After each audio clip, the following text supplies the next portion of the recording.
Hello mga kabibig! Welcome back sa aking YouTube channel. Ito ang pinakamaingay ng YouTuber sa balat ng YouTube. Ako si Kabibig, maglabak-labak na tayo early in this morning. Naku po, blankong dokumento. Pinapakalat ni Claire Castro. Naku, ano yan? Panalo si Eden Santos. So ngayon, parang sinupalpal ang administrasyon ni Bongbong Marcos na kailang PCO spokesperson. Siya pa ang nagpakalat at nagkalat.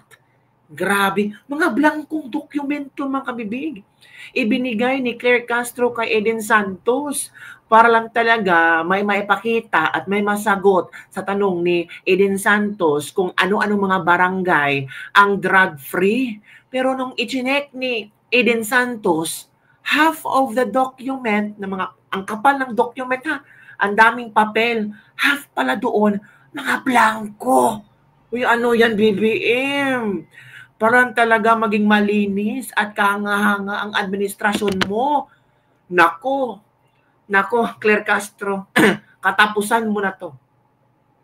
Nabulgar ang mga ginagawa niyong kabalastugan dyan at mga fake news nyo. Kasi itong si Eden Santos humingi ng mga pangalan ng barangay, hindi makapagbigay ang ibinigay, mga blankong dokumento. Ano ba naman yan? Is that how BBM administration is working talaga? Bibigyan lang ng blankong dokumento ang mga reporter at sabihin, ang kapal ng dokumento pero nakakalakip talaga mga blankong dokumento. Uy! Ano ba naman yan? Pabilib. Sabi nagpakarong ingnon nga dunay na-achieve pero wala man di ay mo'y na-achieve. Mahirap nga inyong i-mention yung mga barangay na drug-free. Kayo, mga barangay nyo dyan, drug-free na ba? Drug-free. Tanungin mo si Kapitan kung drug-free ba? O anong mga programa ng barangay nyo na kung saan ito ay maganda na nakakatulong para mawala yung mga bangag dyan. Meron ba? Kung walang programa, lokohan lang pala itong balita ni Claire Castro. Uncleared pala. Nako po, nakakahiya yan, BBM mo. Yung spokesperson mo, nagkalat. Nako, eto kabibig ha. Napanood ko to at trending tong pinag-usapan. Naku, mapapahiya talaga ang PCO. Paano naman ito? Ang galing talaga ni Eden Santos. Ito kabibig ha. Manood tayo sa ulat. Na mga drug-cleared barangay sa Pilipinas. Ito basahin natin ha. Chang Claire, kumpirmadong fake news peddler. Mali at hinaluan ng blankong papel na listahan na booking. Nako, blankong papel na listahan pala. Kanyang ang listahan ng mga drug-cleared barangay sa Pilipinas. Pero, tama nga ba ang datos na ibinigay ng Presidential Communications Office o PCO? Report mula kay Eden Santos. Eden, nandito po yung iba mga pangalan. Sa wakas ay nagbigay na ng listahan ng Malacanang ng mga pangalan ng mga barangay sa bansa na idiniklarang drug-cleared ng administrasyon ni Pangulong Ferdinand Marcos Jr. Wait, may pangalan ba ng barangay dyan? Kita nyo ba kabibig? Tingnan yung papeles, Papeles, tingnan nyo ang dokumento. Hindi naman puro tayo satsat dito. May mga pangalan ba ang barangay? Tingnan nyo, baka nandyan yung pangalan ng barangay nyo. Tingnan nyo. Wala. Sa press briefing sa Malacanang ay sinabi ni Presidential Communications Office Undersecretary Claire Castro na ngayon lang ibinigay ng Philippine Drug Enforcement Agency o PDEA ang nasabing listahan.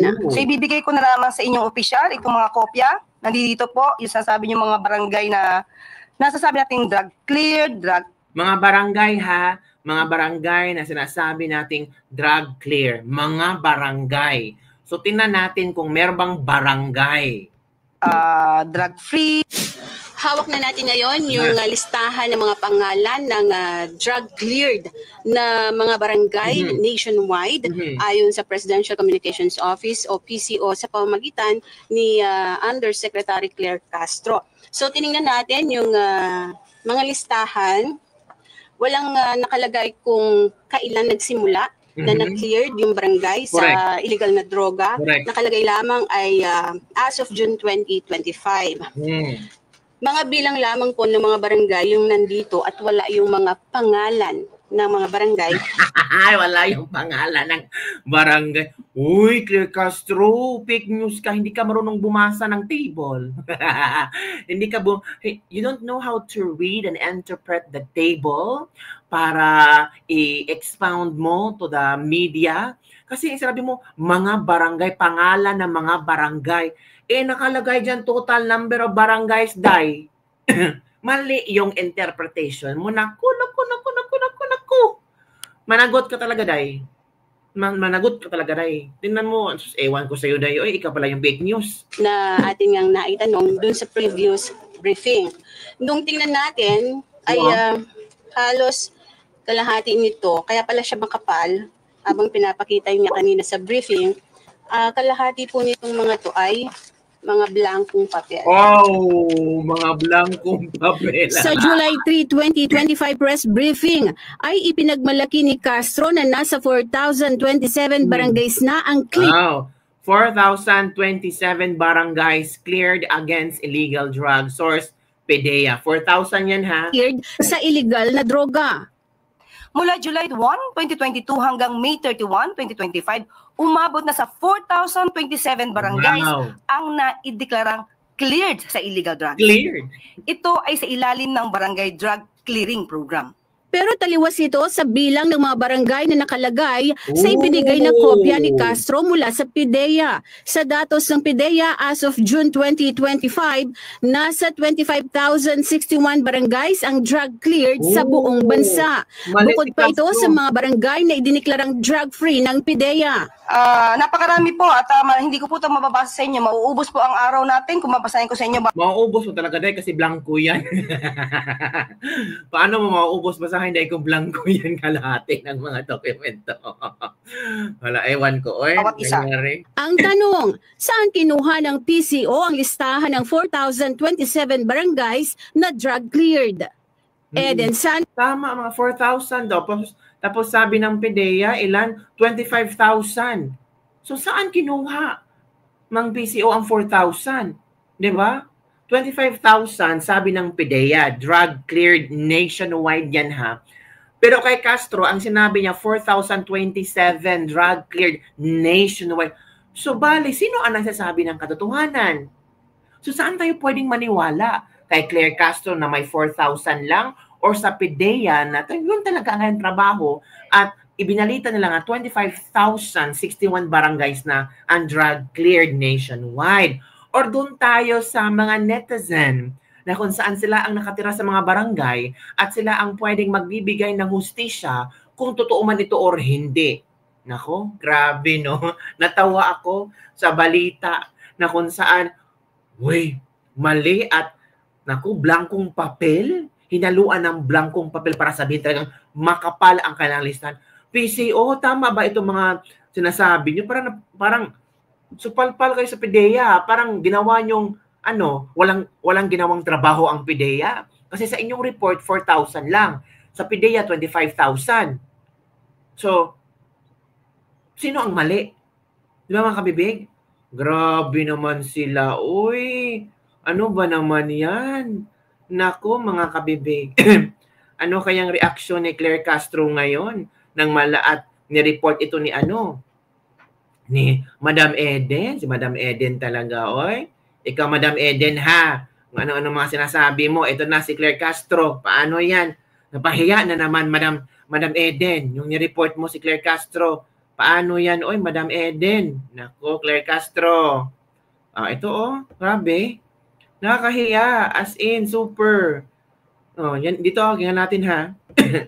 Drug cleared na mga barangay nationwide ayon sa Presidential Communications Office o PCO sa pamamagitan ni Undersecretary Claire Castro. So tiningnan natin yung mga listahan. Walang nakalagay kung kailan nagsimula na na-cleared yung barangay sa illegal na droga. Nakalagay lamang ay as of June 2025. Mga bilang lamang po ng mga barangay yung nandito at wala yung mga pangalan ng mga barangay. Pangalan ng mga barangay. Tingnan nyo dito, ha. Pangalan ng mga barangay ang hinahanap ni Eden Santos. hindi binigay. Nandito po yung iba mga pangalan. Oh. Dito po. Sa wakas ay nagbigay na ng listahan ng Malacanang ng Eden Santos. Yan yung ha. At nandito po yung iba mga pangalan. Dito po. Sa wakas ay nagbigay na ng listahan ng Malacanang ng mga pangalan ng mga barangay sa bansa na idiniklarang drug cleared ng administrasyon ni Pangulong Ferdinand Marcos Jr. Sa press briefing sa Malacanang ay sinabi ni Presidential Communications Office Undersecretary Claire Castro na ngayon lang ibinigay ng Philippine Drug Enforcement Agency o PDEA ang nasabing listahan. O PDEA, ngayon lang pala kayo nagbigay. Paano naman? Hindi naman pwedeng mag-report ka, Claire Castro, na hindi ka binibigyan ng data ng PDEA. Di ba? Paepal-epal lang ka pala. Kasi sabi mo 4,000 na mga cleared barangay, drug-free. Tapos later on the next day, ngayon lang ibinigay ng PDEA ang listahan. So it means mali-mali ang impormasyon na nakuha mo. Kasi sa PDEA, 25,000. Sa iyo, 4,000. So, nasaan yung 21,000? Hahanapin pa? So ibibigay ko na lamang sa inyong opisyal itong mga kopya. Nandito po, yung sasabi yung mga barangay na nasasabi natin drug cleared, drug free. Hawak na natin ngayon yung listahan ng mga pangalan ng drug cleared na mga barangay nationwide ayon sa Presidential Communications Office o PCO sa pamamagitan ni Undersecretary Claire Castro. So tiningnan natin yung mga listahan.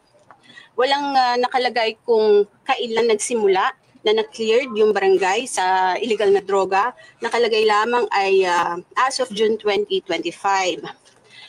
Mga bilang lamang po ng mga barangay yung nandito at wala yung mga pangalan ng mga barangay na ating yang naitanong dun sa previous briefing. Nung tingnan natin ay halos kalahati nito, kaya pala siya makapal habang pinapakita niya kanina sa briefing. Kalahati po nito mga to ay mga blankong papel. Blankong papel, kawawa. Sa July 3, 2025 press briefing ay Ewan ko. Yan kasi gusto magpapapel. Dapat may mga pangalan ng barangay. Huwag kang sinungaling, Castro. Ayun, ewan ko sa iyo, ma'am. Hindi bagay talaga sa iyo ang pangalan mong Claire. Kasi lagi ka nalang anti-Claire sa mga sinasabi mo. Oh my God, checkmate ka na naman ni Eden. Grabe talaga sa pagkasinungaling tong admin na to. Diyos ko, Lord. Curious lang po, paano nakuha ni Ma'am Ellen yung mga kopya na yan? Ma'am Eden, buti binigay sa kanya ng Malacanang ang kopya. Great job always, Ma'am Eden. Ma'am Eden po ang hindi Ma'am Ellen. Okay. Matatawa tayo sabi mga pangalan ng barangay. Ngayon, number lang pala. Grabe lang kasinungalingan. Harap-harapan. Mahiya ka naman ni Claire. Blank paper lang pala. Akala natin madaming nang lagari doon. Di ba? Grabe. Ubod ng sinungaling. May delikadesa pa kaya siya at kusa ka nang mag-resign, ay baka pwedeng, anak ko, kung baka papalitan ka na ni Eden Santos and Ate Claire kasi si Eden Santos talagang alam kung paano mag-research, di ba? Unclear talaga ang ginawa ni Madam Claire, the nerve na lagyan ng mga blank paper para kumapal yung listahan. Yan ang komento ng mga netizen hinggil sa isyo na ito, mga kabibig. Grabe, no? Mga dinagdagan ng mga blankong papel para sabihin talagang nag-research, para sabihin talagang nakakahiya, no? Parang ginawa nilang sinungaling ang PDEA. Diba? Parang ginawa nilang, oy PDEA, mali yung data nyo, ha? Amin talaga ang totoong data. Ang aming nakalap is 4,000 plus ang cleared, pero sa inyo 25,000 plus. So PDEA, mali kayo, ha? Pero ang PDEA, that day pa lang nila binigyan ng listahan. Ang PCO, nagpauna na nagsabi na ganito yung clear. Kasi gusto talaga nilang magpabida-bida. Ngayon, nasupalpal sila, nagisa sariling mantika itong PCO. Naku, ano ba naman yan, BBM? Yung mga taong nilagay mo sa PCO, mga incompetent. Sabi ng isang netizen, pinasasahuran ng taong bayan pero mali-mali ang reporting at pinapahiya pa ang PDEA. So walang ginawang trabaho ang PDEA kasi 4,000 lang nationwide. Sa datos ang PDEA is 25,000 barangay ang cleared. Pero sa PCO, 4,000 lang. So lumaganap ang droga at hindi magsugpo-sugpo ng PDEA. Ano ba naman yan? Nako, nakakahiya naman na yan. Uy, BBM. Parang siniraan kaya ni Claire Castro.